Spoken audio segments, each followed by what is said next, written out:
everyone, this is Jacob from MidPointe Library. I'm going to be bringing you another board game video. This one we just got in. It's one of my favorite games of all time. It is Werewolf. Now, you may not have heard of Werewolf by this name. A lot of people I know have played the game. They use just normal cards. They call it Mafia. There's a couple other names, but this is Werewolf, Ultimate Werewolf Deluxe Edition. It comes with an expansion pack. The basic idea of the game is that you will have one person who is a storyteller. They're very much the moderator of the game. And then on one side, you have werewolves who are trying to hunt down the villagers. And on the other side, you have villagers who are trying to find out who the the werewolves are and get them out of their village. The best part about it is nobody knows who the people sitting next to them are. It's a game played in secret, and you have to slowly, through process of elimination, figure out who is who. So, Werewolf, let's bust it open, let's see what we've got, and I'll start to go through the rules a little bit. This game is great, but it does require a pretty large number of people. If you have anything less than 5 players, it's not really playable. You need 5, but it can go all the way up to 75 people. I recommend once you get around the 15-20 mark, maybe cutting it up and having 2 separate games going, but if you want a ginormous game, you are more than welcome to do that. The rulebook has a way to play with different kind of layouts that could be best. So when you open this up, you're going to get this brief summation of a whole bunch of the different character cards. You're going to get this slightly longer rulebook. Now it looks like it's pretty long. There are a decent number of rules that you need to know, but the best part is the only player that really needs to be super familiar with them is the moderator, who's going to be organizing the whole game and kind of directing the way it goes. Everyone else, you really only have to play with the card in front of you. It's not super complex. The other reason that this looks so big, it goes over each of the individual cards, and it talks about what type of cards you would want in a game for so many people. So it's got different game modes like the Ultimate Village, which has all 75. You've got Big Village, Tiny Secrets with 35 people. And if you look down, it shows you, all right, well, if you're playing Tiny Village, Big Secrets with 15 people, you're going to want 4 villagers, 1 seer, 1 aura seer, 2 masons, 1 cupid, 1 spellcaster, 1 lycan, 2 werewolves, 1 cursed, and a cult leader. That sounds complex. Let's get into it and look at how it works. The other things in the game are going to be this sheet that's going to be for the moderator. It lets them keep tabs on who is who. And a huge deck of beautifully illustrated cards. It's pretty big. It's got a whole bunch of different cards for all of the different roles. So the way that you'll play this game is you're going to decide what type of characters you want in a particular game. So maybe you just don't want this alpha wolf card. You're just going to want some normal werewolf cards. You're going to put those down. Let's say I want 2 werewolves. And then I want a couple of villagers, so I'll get a villager card down, maybe 3 villagers. You're always going to want more villagers than you're going to want werewolves.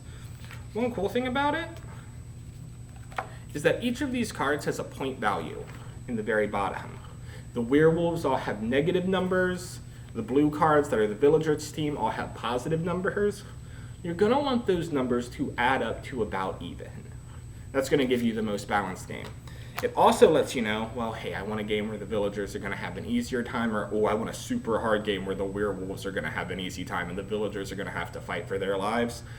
You can look at those point values and use the rule book. It'll walk you through what a good mixture of those will be. The moderator will begin each night by talking to all of the players sitting around in a circle and explaining to them a story. Now you can either do a very bare bones story, the people live in a village, they think there's werewolves, or I personally like to make up, it was a dark night in the small village of Hamelin, when all of a sudden the werewolves began to burst out. The villagers locked away in their homes. You can have a lot of fun making a cool story.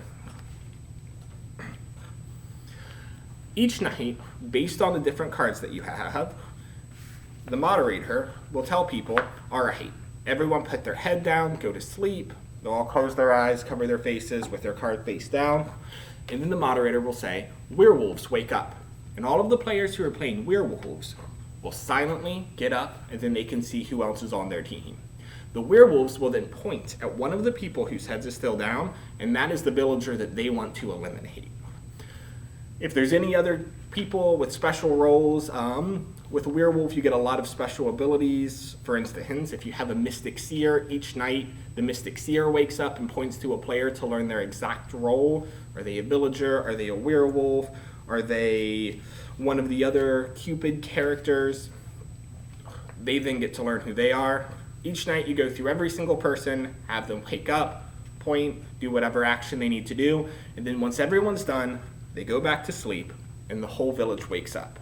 It's at this point that you can have even more fun in your story. Well, late last night, coming home from tilling their fields, Farmer Alexis was attacked by a vicious band of werewolves. As she lay there wondering how she was going to get home, she realized that this night would be her last, but she hoped that her fellow villagers would avenge her against the werewolf menace. At this point, everyone begins to point at who they think could possibly be a werewolf. If you've played the computer game Among Us, it's very similar, actually. So once somebody has 2 nominations, somebody says, I think Mary is probably a werewolf. And somebody else goes, I also agree Mary is. Mary has the opportunity to defend herself. Finally, the village votes. And if somebody gets enough votes to be eliminated, they're also sent away. The game ends when there's either an equal number of werewolves and villagers, which means that the werewolves would win, or if the villagers have eliminated all of the werewolves. There are a couple other, based on these cards in the expansion pack, other ways to win. Some characters, like the cult leader, have a specific way that they play the game that is almost different from everyone else's. It means that the game has a whole bunch of replayability. You can tell some fantastic, funny stories targeted at your friends. And it's kind of cool because you never know who's exactly who. But this is Werewolf. It's a great game. I highly recommend it. With this many cards and this many different game modes put into the rulebook, tons of ways to play. There is also an app that you can look up for free in the App Store that kind of walks you through all of the Werewolf rules. And again, this is at the MidPointe library. Come on in, check this out if you're having a gathering with some more people, and have some fun. Thanks, everyone. I'll be back with another board game video soon. I hope you all are staying safe. Have a great day. Bye.